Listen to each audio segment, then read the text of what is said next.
नमस्कार दोस्तों, मैं कैलाश चांदना। स्वागत है आपका कैली चैन पॉडकास्ट में।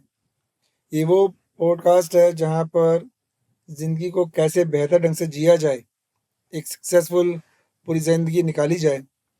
उसके लिए इस पॉडकास्ट में आपको उन लोगों से मिलवाते हैं जिन्होंने अपनी ज़िंदगी को एक बेहतर ढंग से निकाला और एक सक्सेसफुल ज़िंदगी जी रहे हैं। इनको दिखाने का मकसद सिर्फ इतना ही है कि आप लोगों को ये मालूम हो कि एक आम इंसान जब एक ऊंचाई पर पहुंचता है तो उसकी यात्रा कैसे है और कहीं ना कहीं आप उसको रिलेट कर पाएँ। आज हमारे बीच में जो शख्सियत हैं, ये बहुत मानी हुई हस्ती नहीं है, लेकिन सक्सेसफुल हैं। दोनों में डिफरेंस क्या है? डिफरेंस ये है कि कुछ लोग अपने काम में इतने मगन होते हैं कि उनको बिल्कुल भी ये ध्यान नहीं रहता कि मैं अपनी ज़िंदगी के बारे में लोगों को बताऊं या वो चर्चा का विषय बने। लेकिन जो हमारे साथ शख्स हैं, इनकी कहानी जो हमने जानी वो ऐसी कि हम भी लगा कि ये एक बहुत बड़ी इंस्पिरेशन है, खासकर महिलाओं के लिए और उन महिलाओं के लिए जिनके साथ में अगर कोई साथ में ना हो तो ज़िंदगी कैसे बढ़ाई जाए। हमारे बीच में आज मौजूद हैं जाबली में एक स्कूल है लोटस, जिसके बारे में आपको मैम ही बताएंगी, क्योंकि जो भूमिका ये देंगी अपने बारे में वो शायद मेरे लिए देना आसान नहीं है, बट ज़िंदगी वो मैं बताऊंगा आपको। सो प्लीज़ बताइएगा। नमस्कार सर। ये बहुत छोटे से एरिया का स्कूल है सर, बहुत बड़ा एरिया नहीं है जाबली। राउंड ऑफ जो पॉपुलेशन होगी वो 2000 तक होगी वहाँ पे। जी। तो बहुत बहुत छोटे लेवल पे ये स्कूल स्टार्ट हुआ था और आज एक ऊंचाई पे है, 10th तक ये स्कूल है और नियर अबाउट 205 स्टूडेंट्स हमारे पास हैं, जबकि वहाँ पे और भी नियर बाय में मेरे स्कूल्स जो चल रहे हैं, they are from last 20 to 25 years. आपको कितना समय हो गया? मुझे सर 13 ईयर्स, ये मेरा 13 सेशन चल रहा है। और 2010 10 में मैंने स्टार्ट में किया था। स्टार्ट किया? हाँ जी ओके। सर। क्या आपकी कोई बैकग्राउंड थी पहले स्कूल की? नहीं सर, कोई बैकग्राउंड नहीं थी। इट वाज जस्ट कि कुछ करना है तो यहीं से ही शुरुआत करें। नहीं, ये तो एक मतलब एक अनयूजुअल सी आई हुई कि फैमिली में कोई होता है या कोई फैमिली में दूर में कोई होता है जिनको देख के आप इंस्पायर हो जाते हैं कि मुझे स्कूल का ही करना है। तो आपकी ये मैरिज से पहले या बाद में? नहीं सर, मैरिज के बाद स्टार्ट किया है स्कूल। मैरिज के बाद किया। हाँ। तो उससे पहले की ज़िंदगी क्या थी और मैरिज के बाद में कब मोड़ आया कि आपने कहा कि यार मुझे स्कूल करना चाहिए? मैरिज से पहले तो सर एज यूजुअल जैसे सभी लड़कियों की लाइफ है कि they live a very happy life with their parents. Okay. पर yes. After marriage there were very twist and turns जो थे ज़िंदगी में आए, जिनको ओवरकम कर करके आगे बढ़े हैं। तो I was separated from my house, या आप ये बोलें कि हमें अलग कर दिया गया था 2007 में। तो आफ्टर मैरिज? आफ्टर मैरिज 2004 में मेरी मैरिज हुई थी। तो 4-5 साल मैंने घर में गांव में निकाले हैं। मेरी जो अपब्रिंगिंग हुई है वो बिल्कुल सिटी एरियाज़ में हुई है। मैरिज एकदम से विलेज एरिया में हुई तो थोड़ा टफ रहा लाइफ। सिटी एरिया का मतलब? मतलब मम्मा पापा दोनों गवर्नमेंट जॉब में थे, तो जहाँ जहाँ उनकी पोस्टिंग्स थी वहाँ वहाँ हम थे। धर्मशाला, शिमला या तो एक तरह सोलन। अपने सभी तरह के जोन को चेक जोन किया? को चेक किया है, हाँ जी। ओके। तो आफ्टर मैरिज विलेज एरिया में गए तो वहाँ पे भी चैलेंजिंग रही है लाइफ, पर चलो ओवरकम करते चले गए। आफ्टर फ्यू मंथ्स जब पता चला कि my husband he is undergoing some drugs and he is drunk, तो चलो एक नॉर्मल चीज़ है आज की सोसाइटी की। तो 2007 में जब हमें अलग किया गया, that time it was bit tough for me to take survival for just bread and butter, okay. क्योंकि जो उनकी अर्निंग्स थी वो मुझे कभी पता ही नहीं थी। जो तो अर्न मैरिज के बाद और जो आप घटना बता रहे हैं, इस बीच में आपने अपनी एजुकेशन को कहीं यूज़ नहीं किया? नहीं sir, I have done graduation. बस ग्रेजुएशन के बाद मेरी मास्टर्स के 2 सेमेस्टर्स हुए थे and I got married. Okay. तो after marriage my in laws didn't supported me to continue my education. उनका कोई सपोर्ट नहीं था, उनको ये था कि घर में काम बहुत है। जो गो फॉर नॉर्मल लाइफ जो होती है। नॉर्मल लाइफ है, हमारा इंडियन ट्रेडिशन है कि हाँ जी। शादी होगी है तो चलो फिर अब यही करना है, चूल्हा चौका ही संभालना है। मतलब फीमेल का काम करना बेइज्जती माना जाता है। Exactly exactly. जी। तो जब हम सेपरेट हुए हैं और बिल्कुल घर से अलग आ जाना, क्योंकि घर में बड़े बुजुर्ग जब तक थे तो चलो एक आपका चल रहा था, ब्रेड एंड बटर चल रहा था, चाहे उन्हीं के ही सर पे चल रहा था। अलग होने के बाद थोड़ा ये लगा कि अब कैसे कैसे करेंगे, क्या करेंगे। I didn't knew anything. तो वहाँ गवर्नमेंट स्कूल में उन्हें मैथ्स टीचर की ज़रूरत थी, तो अडॉक पे मुझे वहाँ बुलाया गया इन आपको 25। कैसे बुलाया उन्होंने? पड़ोस आपने? में बच्चे थे, उन्होंने कहा अच्छा। कि आप मैथ्स पढ़ा लोगे। मैंने कहा हाँ मैं पढ़ा लूँगी, कोई इशू नहीं, कि हम स्कूल में बात करें। जी। तो उस टाइम वो ज़रूरत ऐसी थी कि मैंने कहा कि चलो इट्स अ चैलेंज, करना तो है। तब आपके पेरेंट्स मतलब जो इन-लॉज़ थे, उनकी तरफ से कोई नेगेटिव बात? नेगेटिव तो नहीं थी पर पॉजिटिव भी नहीं थी सर, दे वर लाइक कि ठीक है करो, इफ़ यू आर डूइंग तो ओके, करो। और नेचुरल है कि इन लॉज साइड में ये होता है कि बेटा कुछ भी कर रहा है तो बहू पे फिंगर पॉइंट कर दी जाती है कि शायद तू टेंशन दे रही है तो ये इस तरफ जा रहा है। तो मैंने कहा टेंशन तो मैं भी कुछ दे ही नहीं रही हूँ, अभी तो नॉर्मल एक चल रहा है कि I am taking care of everything. तो वहाँ पे जॉब स्टार्ट किया, साथ साथ ट्यूशन्स आने शुरू हुए। तो वहाँ 6 महीने की जॉब थी। After that I have to sit at home. Tuitions फिर भी चलते रहे, बीच में ट्यूशन्स भी बंद हो गए तो लगा कि अब क्या। फिर बेसिक चीज़ें जो कभी सीखनी नहीं चाहिए थी वो सीखी, स्टिचिंग सीखी है, निटिंग सीखी है, उससे अपना गुजारा चलाया। फिर और हाई लेवल पे स्ट्रगल आया कि आपका मतलब ये है कि एक तो ये है कि सभी काम अच्छे होते हैं, कोई छोटा-बड़ा काम नहीं होता।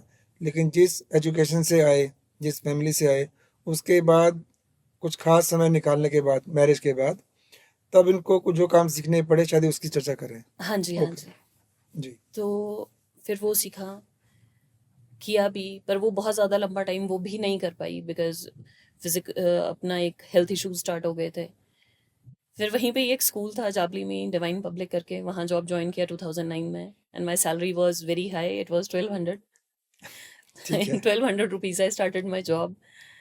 अपनी एल्डर डॉटर को भी मैंने वहीं पे ही एडमिट करवाया। जी, तो वहाँ पे भी कुछ सैलरी इश्यूज जनरेट हुए बिकॉज 1200 में घर चलाना वाज नॉट पॉसिबल। ठीक है। तो मैंने उनसे जब बात की तो वो चीज़ उनको भी डाइजेस्ट नहीं हुई कि नहीं, you have to either you do और यू क्विट। तो ऐसे रोके आई क्विट। तो वहाँ पे नियर बाय में जो कुछ लोग थे उन्होंने थोड़ा सा सपोर्ट सिस्टम दिया कि ma'am why don't you start on your own, कर सकते हो आप, जब आप दूसरों के स्कूल में पढ़ाई इतना चाह रहे हो तो खुद के लिए तो आप क्यों हार्डवर्क नहीं तो एक करोगे। तरह से आपको इंस्पिरेशन से कहीं ज़्यादा आपको आस-पास की जो जन थे, लोग थे, जो लोग आपके जिनके बच्चों ने आपके यहाँ शिक्षा ली, हाँ जी। उनको बहुत अच्छा लगा। तो उनकी सपोर्ट मान लीजिए या उनके हाँ, एनकरेज करने से उनके एनकरेज करने से। आप जी, हाँ जी। तो फिर थोड़ा हाथ पैर मारना शुरू किया। यहाँ पे एक वहाँ लाइन आपको बोलते हैं, जो ध्यान देनी चाहिए कि आप अगर अपने काम को शिद्दत से कर रहे हैं, तो कहते हैं कि समाज या भगवान आपके साथ दे देता है। भगवान सीधे आपके पास नहीं आते हैं। हुँ, जैसे इनको एनकरेज किया इनके आस-पास के उन लोगों ने जो जिन्होंने इनका काम देखा और अपने सपोर्ट देने की इच्छा की। ये भगवान का एक रूप होता है, इसलिए अपने काम को शिद्दत से करना चाहिए। जी, तो फिर 2010 में हमने अपना स्कूल स्टार्ट किया। उसके लिए भी बहुत ज़्यादा हार्ड वर्क किया है। पहले तो आपका एफ़िलिएटेड मतलब हाँ जी, एफ़िलिएशन। हाँ तो जी। इसमें तो बहुत सारी फ़ॉर्मेलिटीज़ बहुत होती हैं। ज़्यादा जी, जी, डिपार्टमेंटल फ़ॉर्मेलिटीज़ बहुत रही। उनके लिए हार्डशिप भी बहुत रही है। तो उनको आपने अकेले हैंडल किया? हाँ जी, अकेले और साथ में जो पेरेंट्स मेरे साथ चल पड़े थे कि चलो अगर आप शुरू कर रहे हैं तो विल तो बी अ जिन सपोर्ट बच्चों के सिस्टम। पेरेंट्स आपके साथ हाँ में थे। जी। ओके। पर मेरा मानना ये है सर कि आपको सपोर्ट भी कोई तभी करेगा अगर आप खुद पहले इनिशिएटर बनते हैं तो। जी, जी, ठीक है। एक कदम आप बढ़ाओ तो आपके साथ 10 कदम और चलेंगे, लेकिन अगर आप कदम ही नहीं बढ़ाना चाहेंगे तो मुझे नहीं एक लगता है कि सही कदम अगर बढ़ाया जाए, तो आपको साथ देने वाले बहुत लोग मिल सकते मिल हैं। सकते हैं। जी। जी, तो बहुत ज़्यादा उन लोगों का सपोर्ट रहा है and I thank them from the very bottom of my heart. आज उनमें से कोई बच्चा बीटेक करके जॉब कर रहा है, मतलब मैक्सिमम अब जॉब कर रहे हैं। तो उस टाइम आपने एक तरह से मान के चलें कि जो आपकी जर्नी थी, आपकी एक नॉर्मल अच्छी लाइफ़ गई मैरिज से पहले की, जैसे सभी बच्चों की जाती है, इर्रेस्पॉन्सिबल वाली। हाँ जी, हाँ जी। फिर जब मैरिज हुई तो ठीक है, आपने बहुत सी चीज़ों को फेस किया और एक टाइम पर आपने आपको बहुत अकेला पाया, जी। जब आपको साथ देने के लिए, फिज़िकल साथ देने के लिए, हुँ। ठीक है, मेंटली साथ देने के लिए दूर बैठकर आपके पेरेंट्स भी साथ में होंगे, जी, कोई जी। और जन भी होंगे। लेकिन जो भूमिकाएँ आप कर रही थी, धर्मशाला जाकर अपने को एफ़िलिएट करवाना हाँ जी। या इस तरह की और ऐसी एक्टिविटीज़ जिसमें आपको साथ की ज़रूरत थी, वो सब काम और इसके बाद में बच्चों का दिल जीतना, हाँ काम जी। के मतलब ये सब काम आपको अकेले करने पड़े अकेले मैंने मैनेज किया है और सर। फाइनेंस कैसे किया फिर आपने? बाय टेकिंग लोन फ्रॉम वो ब्याज पे पैसे उठा लेना। अच्छा, और सबसे पहले जो जिन्होंने मुझ पे ट्रस्ट करके सर 10,000 की इन्वेस्टमेंट मेरे ऊपर की, वो नीना दीदी हैं, जाबली में ही रहते हैं। ओके, तो जब मैंने उनसे बात की कि दीदी क्योंकि जहाँ मैंने रूम्स लिए स्कूल के लिए, उन्होंने कहा कि यू हैव टू पे द रेंट इन एडवांस। तो आई वाज लाइक कि रेंट एडवांस और वो भी 7,000 कैसे दूंगी। ओके, तो मैं उनके घर गई, मैंने कहा दी वो ऐसे तो पैसे मांग रहे हैं। वो गए, उन्होंने 10,000 निकाले, मुझे दे दी कि तू जा, और जब तेरे पास होंगे तो रिटर्न कर देना। यहाँ पे मैं एक बात और कहना चाहता हूँ, जज्बे के साथ में अगर आपकी नीयत अच्छी है तो फिर भगवान आपका साथ देते हैं। जैसा एक इनकी एक फ्रेंड, उसमें अगर 10,000 की बात करें तो आजकल की मान ली 30, 40, 50,000 मान लीजिए आज के डेट के हिसाब से। जी सर। किसी पर पैसे देना बिना लिखा पढ़ी के सिर्फ विश्वास पर, वो तभी होता है जब नीयत ठीक होती है। आपकी शायद नीयत अच्छी रही होगी। हाँ जी, जी सर। थोड़ा और बताएं। तो फिर मैंने उनको रेंट एडवांस में देके I started with other work कि चलो एक पहली शुरुआत है तो एटलीस्ट मैं लोगों में ये मैसेज कन्वे तो करूं कि I am starting a school. Okay, तो काफ़ी दूर दूर गांव में हम लोग गए, मैं और मेरे साथ मेरे मैम थे एक, वो भी डिवाइन में मेरे साथ ही जॉब करते थे, मिसेस उर्मिला। तो हम दोनों गए, जो हमारे जिस स्कूल में हम पढ़ा रहे थे उन्हीं पेरेंट्स जिन्होंने हमें मोटिवेट भी किया, तो उन्होंने कहा कि मैम अगर आप आएंगे तो 2-4 लोगों को हम और इकट्ठा कर लेंगे, ओके। आप अपनी बात वहाँ रख सकते हैं। तो गए दोनों ने, हमने वहाँ पे बात भी की। पर सर ये था कि जो एक ट्रस्ट मैंने वहाँ ट्यूशन्स के दम पे कमा लिया था, वो ट्रस्ट मुझे आज तक हेल्प आउट कर रहा है स्कूल में। अब अगर मैं नर्सरी की बात करूँ तो जो बच्चे मेरे से पढ़े हुए हैं या मैंने उनको पढ़ाया है ट्यूशन पे, आज उनके बच्चे मेरे ही स्कूल में एडमिशन ले रहे हैं। इसमें मालूम नहीं, इनकी बातें सुन के ना कुछ कुछ बातें कहने का मन करता है। और मैं इनकी बात सुनूँ तो मुझे कहने का फिर मन करता है कि अगर आप अपनी जॉब को, अपने काम को सिंसियरिटी के साथ में करते हैं जैसा इन्होंने किया, ज़िम्मेदारी के साथ करते हैं, अब ये मानते हैं कि जो मैंने डिलीवर करना है वो मुझे 100% करना है, आपकी उसी 100% की वजह से गुडविल बनती है, जिसको सभी लोग कहते हैं गुडविल। तो वो आपको रिटर्न में गुडविल देती है, जिसको हम बोलते हैं कि भगवान का आशीर्वाद। ये कई चीज़ ऐसी हैं जो आपको तभी समझ में आएंगी जब आप किसी भी काम को शिद्दत से और सिंसियरिटी के साथ में करेंगे, साफ मन के साथ में। एक बात तो सर मैं ये जो, और शेयर करना हाँ चाहूँगी, जी, सॉरी आई एम इंटरप्टिंग। 2007 में जब मैंने ट्यूशन स्टार्ट किए हैं तो माई ट्यूशन फीस वॉज 100 रुपीज़ पर चाइल्ड। ओके। तब हुआ कितनी थी? हाँ जी। तब तब कितनी होनी चाहिए थी? उस टाइम मैंने सोलन का जो लिया था feedback, it was 500 at that time. तो आप 100 रुपये तो लेते मैं थे। 100 रुपये, क्योंकि वहाँ का जो एरिया है सर वो इतनी ज़्यादा पेइंग कैपेसिटी नहीं रखता है। तो आपने चिंता की इस बात की भी कि जिनको आप पढ़ा हाँ, रहे हैं उनकी कैपेसिटी। कि अब बच्चों ने पढ़ना तो है हाँ जी। पर वो ट्यूशन फीस नहीं दे पाएंगे क्योंकि पेरेंट्स अफोर्ड नहीं कर पाएंगे अगर मैं हाई उस पर रखती हूँ। तो उस टाइम मेरे पास 100 स्टूडेंट्स की स्ट्रेंथ थी, जो बैचेस मैंने लिए हैं, 50 in the morning and 50 in the evening. तो उसमें से भी 20-25 स्टूडेंट्स ऐसे थे जिनको मैंने फ्री ऑफ कॉस्ट पढ़ाया, और बाय गॉड्स ग्रेस वो बच्चे अच्छी परसेंटेज में पास हुए। और शायद उस वक्त का जो सर मेरा एक ये चला है कि टीचिंग मेरा एक ऐसा पैशन रहा है कि पैसों के लिए तो दुनिया पढ़ा रही है। आज भी मेरे स्कूल की अगर आप फीस को कंपेयर करेंगे तो वी आर एट मिनिमम। अ, इसमें एक बात फिर कहते हैं, एक होता है ड्यूटी निभाना, कि आप अपने काम कर रहे हैं और जो भी आपको काम दिया गया है वो कर रहे हैं, इसको बोलते हैं ड्यूटी निभाना। एक होता है जिम्मेदारी के साथ निभाना। जिम्मेदारी का मतलब कि आपको जो काम दिया गया है उस काम के रिजल्ट आप उस तरह से लेके आएँ जो सभी के लिए फ़ायदेमंद के हों। टीचिंग की लाइन ऐसी है, मैं अक्सर ये बात कहता हूँ कि दुनिया भर में जितने भी प्रोफेशन है, उन सब में सबसे नेक काम टीचिंग का है, क्योंकि टीचिंग एक ऐसी जॉब है जिसमें टीचर ज़्यादा देकर खुश है। टीचर ज़्यादा पढ़ाई देकर खुश है उन बच्चों से जो उनसे बार बार क्वेश्चन करते हैं, या जो अच्छे मार्क्स के लिए बार बार ज़्यादा पढ़ना चाहते हैं, ज़्यादा क्वेश्चन करके तंग करते हैं इनको। मुझे लगता है आपको वही बच्चे पसंद आते होंगे, जो बच्चे हाँ जी ऐसे ही सर। होते हैं ना। सो मैं खासकर ये जो पॉडकास्ट है, मैं ये फीमेल्स के लिए ज़्यादा कहना चाहता हूँ कि जो आज इनकी एक स्टोरी लाइन आप देख रहे हैं, लाइफ जर्नी देख रहे हैं, ये कहीं ना कहीं आपको बहुत टच करने वाली है, बिकॉज इनकी कहानी के अंदर में आप अपने आप को खुद पाएंगे। ऐसी सिचुएशन आपको भी बहुत सारी फेस करने को मिलेंगी कि आपको दुनिया भर की टेंशन्स हैं या बहुत अकेला फील करते हैं। उस समय आप शायद, आपको ये जब याद आए तो मालूम होगा कि कितनी हिम्मत और कितनी पेशेंस के साथ में इन्होंने अपनी आज का मुकाम हासिल किया है। जी। तो उसके बाद जब स्कूल स्टार्ट हुआ तो भी कुछ पेरेंट्स का ऐसा था कि बच्चे तो डालने हैं पर हम इतनी फ़ीस नहीं पे कर पाएंगे। तो एक माइनर सा टेस्ट मैंने लिया कि बच्चे में कैपेसिटी क्या है, ठीक बच्चा है। कर पाएगा या नहीं कर पाएगा। तो 2-3 बच्चे उस टाइम भी ऐसे रहे कि वो इंटेलिजेंट बहुत थे, गवर्नमेंट स्कूल में पेरेंट्स डालना नहीं चाह रहे थे, तो मैंने कहा चलो भेज दो, आई विल टीच देम। कि मैम हम फीस नहीं दे पाएंगे। मैं कहा अरे कोई बात नहीं, पैसे तो कमा ही रहे हैं। ऑब्वियसली हर कोई कमा रहा है, मैं ट्यूशन्स भी ले रही हूँ या मैं वहाँ पे भी स्कूल स्टार्ट किया है, तो पैसे तो चलो कमा रहे हैं, पर अगर इनकी लाइफ बनी तो that will be a big reward for me. जी। तो उसके बाद से हमारी 2012 में हमारी 8th की एफिलिएशन के लिए हमने अप्लाई किया। बाय गॉड्स ग्रेस वो भी आई। फिर 8th तक काफ़ी टाइम तक हमने स्कूल चलाया है। उसमें भी स्ट्रेंथ अप डाउन चलता रहा, और हर सेशन में मेरे पास 4-5 बच्चा ऐसा ज़रूर रहा है जो फ्री ऑफ कॉस्ट एजुकेशन जिनको मैंने दी है। और ये आपने किसी के स्कीम के अंडर नहीं किया, नहीं, जस्ट जस्ट बाय क्योंकि हार्ट? ऐसा नहीं है, डिपार्टमेंट हमें कहता है कि अगर आप फ्री एजुकेशन दे रहे हैं आप उनके डॉक्यूमेंट्स कलेक्ट कीजिए, हमें दीजिए, हम उनको। तो मैंने, अगर फ्री एजुकेशन देनी है तो why should I take it from government. Then बच्चा कर रहा है, मैं दे पा रही हूँ तो मैं दे पा रही हूँ। सेल्फ सेटिस्फैक्शन हाँ है। जी।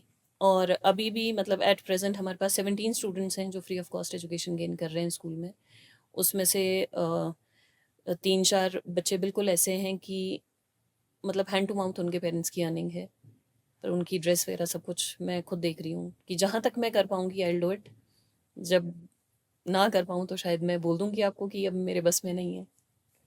आजकल ना लगभग हर प्रोफेशन के अंदर में अगर आप ध्यान देंगे तो मतलब एक रिस्पेक्ट वाली चीज़ें बहुत कम होती जा रही हैं। आप कोई भी फील्ड ले लीजिएगा, ठीक है, आपको चाहे डॉक्टर भी हैं, उनको बोलते हैं बहुत आजकल बिजनेस की तरह ट्रीट कर रहे हैं, और हर फील्ड में सेम बातें हो रही हैं। और टीचिंग लाइन में भी सेम बात आती है कि इनका ग्रेड भी धीमे धीमे, जो पहले गुरु की परंपरा थी और धीमे धीमे करके बहुत प्रोफेशनलिज्म आ गया, अब तो कमर्शलाइज्ड हो गया।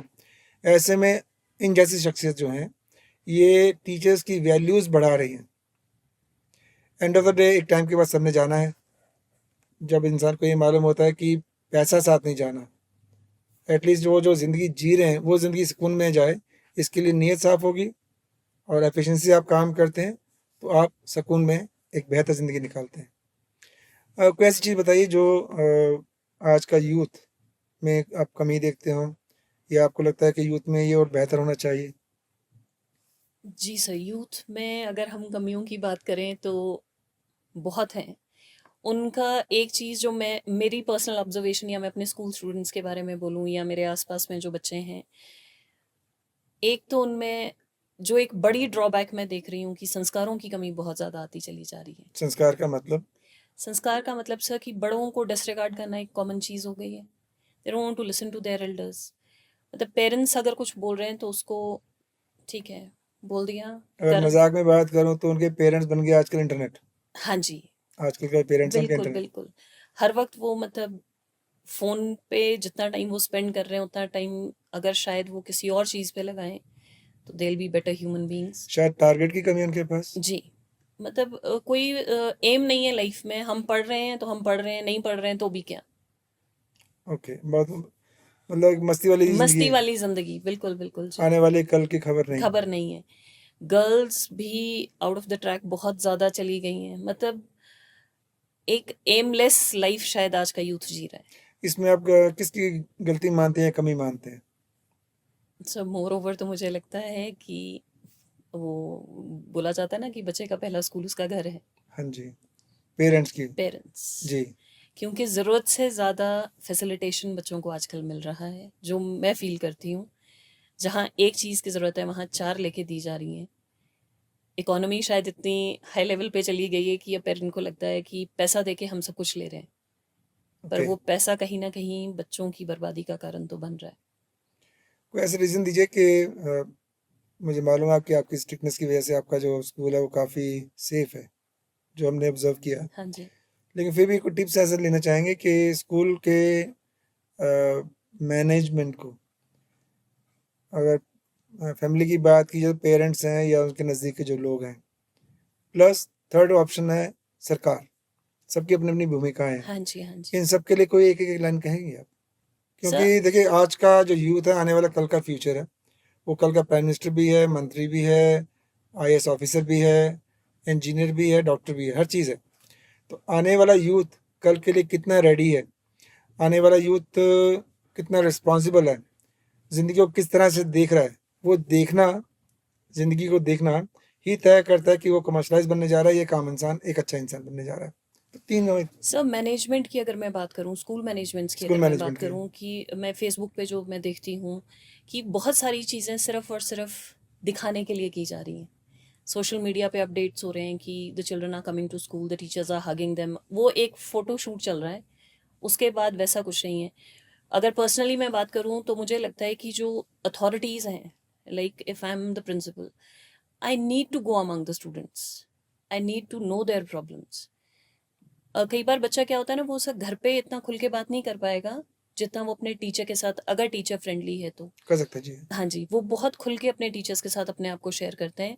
अभी मैं एक छोटा सा एग्जांपल दूँ, हमारे पास 10th में एक गुड़िया है, तो she was having headache every third day. और वो कब होता था? जब मैं मैथ्स का टेस्ट लेती थी, उसका ज़ीरो आना और उसको हेडेक होना।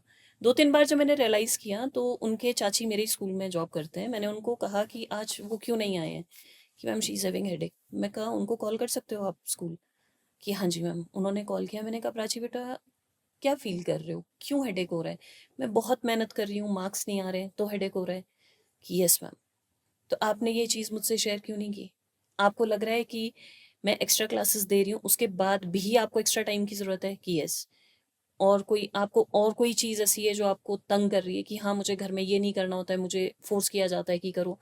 तो जब तक एक स्टूडेंट और एक टीचर के बीच में वो माँ-बच्चे वाला रिलेशन नहीं डेवलप होगा ना, तब तक बच्चा खुल के कभी आपके पास आएगा ही नहीं। और मेरे स्कूल में at least all the students they are very friendly with me. I sit among them. कई बार लंच भी उनके साथ बैठ के करती हूँ कि ओपन करें। और यही एक रीज़न है कि मेरे स्कूल में भी कोई भी ऐसी एक्स्ट्राऑर्डिनरी एक्टिविटी नहीं हो रही है जिससे कि बाकी स्कूल्स जूझ रहे हैं। ओके। सरकार की बात करें तो इनको तो हम क्या ही बोल सकते हैं, इनके लिए हम ज़्यादा नहीं कुछ नहीं देखिए, बोल क्योंकि सकते। आप एक आपकी जो भूमिका है वो शायद सभी को गाइड करने की है। सरकार अपने आप में कोई भी 100% ठीक नहीं है हाँ जी, और कोई भी 100% गलत नहीं गलत है। भी नहीं है। सभी से गलतियाँ भी होती हैं, सभी बिल्कुल, के बिल्कुल। पास अपने-अपने काम करने के तरीके हैं। हुँ। हर कोई अपने ढंग से अच्छा करना चाहता है। आपकी नज़र में क्या होना चाहिए? कोई ऐसी चीज़ जो गाइड स कर सके? थोड़ा-सा सर गवर्नमेंट का जो है वो एजुकेशन की जो डिटेरियोरेशन आ रही है डे बाय डे, जो हम देख रहे हैं कि शिक्षा का स्तर गिरता जा रहा है, उतने हाई लेवल पे तो नहीं है। एक ये ज़बानी बात होगी, थोड़ा स्तर गिरने का मतलब बताएँ आप? मैं सर जैसे अगर हम गवर्नमेंट स्कूल्स की बात करें, वहाँ जो मिड डे मील उन्होंने स्टार्ट किया है। अब एक जो टीचर है, मान लो हिंदी मैं वहाँ पढ़ा रही हूँ, अब वो हिंदी पढ़ाने वाली टीचर को वो मिड डे मील का भी हिसाब रखना है। तो at what time she will go to the class? वो क्लास में जाके क्लास लेंगी, या वो वहाँ पे बैठ के वो पूरे उसका मिड डे मील का हिसाब रखेंगी? Either you appoint people over there. जो बच्चे गवर्नमेंट स्कूल्स में पढ़ रहे हैं, उनका जो मुझे सुनने में आता है कि टीचर क्लास में नहीं आते हैं तो वो वर्क दे के चले जाते हैं because they are having extra works to do. एक तो वो चीज़, क्योंकि लंच तो सर हर कोई घर से लेके आते हैं। लेके आ सकता है। और जहाँ आपको लग रहा है कि बच्चा बहुत ज़्यादा मतलब बीपीएल फैमिली से आ रहा है, वो नहीं अफोर्ड कर पा रहे हैं, वैसे आज की डेट में ऐसा तो नहीं है।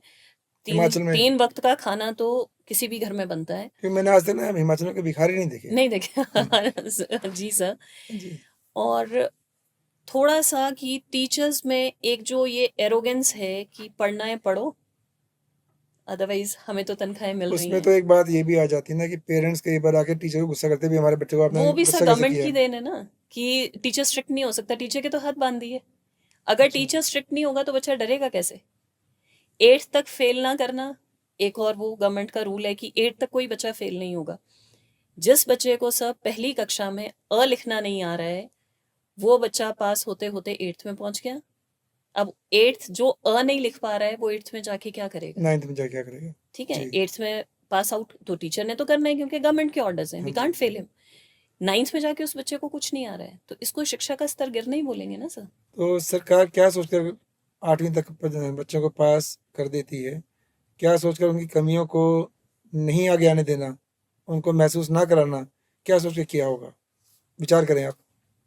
जी, और तीसरा आपने कहा पेरेंट्स। पेरेंट्स। तो पेरेंट्स के लिए तो सर मेरा यही मैसेज रहेगा कि bring your child with the dignity, not with the facilitation of money. उनको पैसे की अहमियत बताओ कि पैसा कैसे कमाया जाता है। पैसा उड़ाना तो इजी चीज़ है, आप अभी मुझे 50,000 दो, I will go to the market एंड उसको मैं स्वाहा करके आ जाऊँगी। लेकिन वो 50,000 कमाने में आपको कितना समय लगा होगा, ये अहमियत जब तक हम अपने बच्चों को नहीं बताएँगे, मुझे नहीं लगता है सर कि हम बच्चों में इम्प्रूवमेंट ला पाएँगे। छोटे-छोटे बच्चों के हाथ में सेल फ़ोन्स हैं। जी, बीइंग अ रीज़न कि मम्मी लोग को गप्पे मारनी है, बच्चा डिस्टर्ब ना करे, उसको वो फ़ोन दे दो। और कुछ पेरेंट्स को मैंने बड़े प्राउडली बोलते सुना है कि 3 साल का बच्चा है, अरे ये प्ले स्टोर ओपन करके या यूट्यूब पे वॉइस मैसेज वो ड्रॉप करके ये ओपन कर लेता है। लेकिन जी। उसी बच्चे को अगर आप क्लासरूम में देखेंगे, तो वो बिहेव भी कार्टून वाली स्टाइल में करेगा। वो बच्चे को सिटिंग देना भी स्कूल वालों के लिए टफ हो जाता है। पेरेंट्स की अदरवाइज़ हम तो सबसे बड़ी भूमिका मानेंगे बिकॉज़ बच्चे उनके तो ज़िम्मेदारी उनकी ज़्यादा बनती है। Exactly sir. ऐसी कंडीशन में अगर वो अपने आप को एक माली की तरह मान लें, उस माली की तरह या अगर आप क्योंकि हिमाचल में है तो ज़्यादातर लोग खेती-बाड़ी में हैं, सेब की है, शिमला मिर्च की है और भी बहुत सारी चीज़ों की आप खेती-बाड़ी करते ही हैं। तो पौधे की आप फल ज़्यादा दें, उसके लिए आप क्या करते हैं? जो ज़िम्मेदारी आपकी पौधे की तरफ है, वही ज़िम्मेदारी आपके अपने बच्चा जो वो भी पौधा ही है, उसको उतनी ही केयर करेंगे कब खाद, कब पानी और कब उसको धूप देनी है। धूप का मतलब परेशानी देनी है, परेशानियाँ खुद फेस करनी है। जब तक आप इस पर विचार नहीं करेंगे, आपका बच्चा आपके बरगद के पेड़ के नीचे अपने आप को हमेशा मायूस और ढीला-ढाला और अपने लिए काबिल नहीं मानेगा। आइडिया सिर्फ़ इतने है कि पेरेंट्स के लिए जो इनका कहना है कि एक माली की तरह रहें और पौधों की तरह उनकी हर चीज़ की ध्यान रखें। तो इन 3 चीज़ों के बारे में तो आपका एक हल्का-सा हमें अंदाज़ा हुआ कि यूथ को लेकर आप बहुत चिंता करती हैं। आने वाले कल को लेकर आप अपनी तरफ से जो बेस्ट पॉसिबल होता है वो करने की कोशिश करती हैं। जी। जो लोटस स्कूल है आपका, हाँ जी। इसमें स्टडी के अलावा आप और किन चीज़ों पर ध्यान देती हैं? मतलब एक तो पढ़ाई होगी, एकेडमिक हो गया, हाँ जी, हाँ जी लेकिन सर। बच्चे का ओवरऑल विकास को हम सिर्फ़ एकेडमिक नहीं मान हाँ सकते। जी, सर हम स्कूल में ही organise inter school sorry inter house competitions organise करवा देते हैं। उसमें ड्राइंग कॉम्पिटिशन है, सिंगिंग है, डांसिंग है, आपके खो-खो, कबड्डी मैचेज़ हैं। ये मतलब every Saturday we go for it. एक चीज़ मुझे और समझनी है, मुझे मालूम नहीं है 10th तक स्कूलों के होता है या पहले होता है या बाद में होता है, कि उनको करियर के बारे में कब से समझाना चाहिए, कि उनको कब से ध्यान देना चाहिए? सर आजकल की जनरेशन काफ़ी फ़ास्ट फॉरवर्ड जनरेशन है, तो मुझे लगता है कि 5th 6th से बच्चा से समझदार होता है, बच्चा इतना समझ समझदार कि उसको गाइडेंस मिल जाए। तो वो अपने आप को उस रास्ते पे ले जा सकता है। बिल्कुल सर, बिल्कुल। ओके। और एकेडमिक के अलावा एक इंसान के पास सक्सेसफुल लाइफ जीने के लिए कौन-कौन सी स्किल्स होनी चाहिए? एकेडमिक के अलावा एक बेहतर ज़िंदगी जीने के लिए उसके पास कौन-कौन सी स्किल्स या कौन-कौन सी एबिलिटीज़ होनी चाहिए? सेल्फ कॉन्फिडेंस तो सबसे पहले है सर। जी हाँ, ठीक है। सेल्फ कॉन्फिडेंस, अपने आप को how to express your own self to others. क्योंकि कई बार कॉन्फिडेंस है लेकिन वे ऑफ एक्सप्रेशन जो है वो वीक है, एक्सप्रेस नहीं कर पा रहे हैं खुद को। इंट्रोवर्ट नेचर के भी बहुत सारे लोग हैं जो बोलना तो बहुत कुछ चाहते हैं पर शायद वर्ड्स को ऑर्गेनाइज नहीं कर पाते हैं, खुद को लोगों के आगे एक्सप्रेस नहीं कर पाते हैं, जिस वजह से बहुत सारी जगह पे वो लैक कर जाते हैं। इनकी बात करना ये तो बहुत ही सभ्य भाषा में बात कर रहे हैं और जो एज़ अ टीचर उनको करनी भी चाहिए। हम प्रैक्टिकल होके बात करते हैं। आप किसी भी स्किल में माहिर हो जाएँ, कितना भी एकेडमिक हो जाएँ, जब तक आपको अपनी सर्विसेज़ को बेचना नहीं आता, जो आप कह रहे हैं एक्सप्रेस नहीं कर पाते हैं, जब तक आपको अपनी सर्विसेज़ को बेचना नहीं आता, आपकी स्टडी बेकार है। आप वो स्टडी को बेच नहीं पा रहे, सामने वाले को एक्सप्रेस नहीं कर पा रहे हैं, सामने वाला वो स्टडी आपकी ले नहीं सकता, मतलब सर्विसेज़ नहीं ले सकता आपकी। तो आपके पास दूसरी ऑप्शन ये है, एकेडमिक के साथ में आपको ये भी मालूम होना चाहिए कि अपनी सर्विसेज़ को कैसे बेचना है। जी सर। सो आज की भाषा, आज का जो हमारा इंटरव्यू बोल दीजिए, पॉडकास्ट बोल दीजिए, ये आपसे इतनी आपको अपना एक्सपीरियंस शेयर किया आपने। आज का दिन मुझे लगता है कि एक बहुत यूज़फुल डे रहेगा फीमेल्स के लिए। आपको ये जानने का मौका मिलेगा कि जिनके पास शायद खाने तक के लिए एक टाइम ऐसा आता है, प्रॉब्लम थी बहुत ज़्यादा, छोटे-छोटे से काम भी करने पड़े और आज जिस स्टेज पर हैं, एक रिस्पेक्टफुल ज़िंदगी, सक्सेसफुल ज़िंदगी और शायद आस-पास के जो स्कूल्स हैं, मैं कंपेयर नहीं कर रहा, उनसे कहीं बेहतर because of their sincerity, her sincerity, dedication और अपने काम के प्रति वफ़ादार, अपने स्टूडेंट्स के, अपने क्लाइंट्स के लिए जो स्टूडेंट्स हैं, उनके लिए 100% देने का अच्छे मन से, यही सब चीज़ें हैं जो इनकी गुडविल को बढ़ाती हैं और इनकी तरफ आकर्षण लेके जाती हैं। आज की इस पॉडकास्ट पर आपके आने का बहुत-बहुत धन्यवाद। बहुत बहुत बहुत धन्यवाद जल्दी सर। दोबारा भी मिलेंगे आपसे बातें करके हमें शायद ऐसा लग रहा है कि हम और भी कुछ चीज़ों पर चर्चा कर सकते हैं। तो जरूर किसी सर। अच्छे मौके पर हम आपको दोबारा से इनवाइट करेंगे। जब तक के लिए बहुत-बहुत धन्यवाद आपका। धन्यवाद सर। तो धन्यवाद आपका आज का पॉडकास्ट देखने के लिए। बहुत जल्दी एक नई शख्सियत के साथ मिलेंगे। सक्सेसफुल ज़िंदगी कैसे ली जाए, कैसे बिताई जाए, कैसे बनाई जाए, उस पर विचार करने के लिए। जल्दी मिलते हैं। धन्यवाद।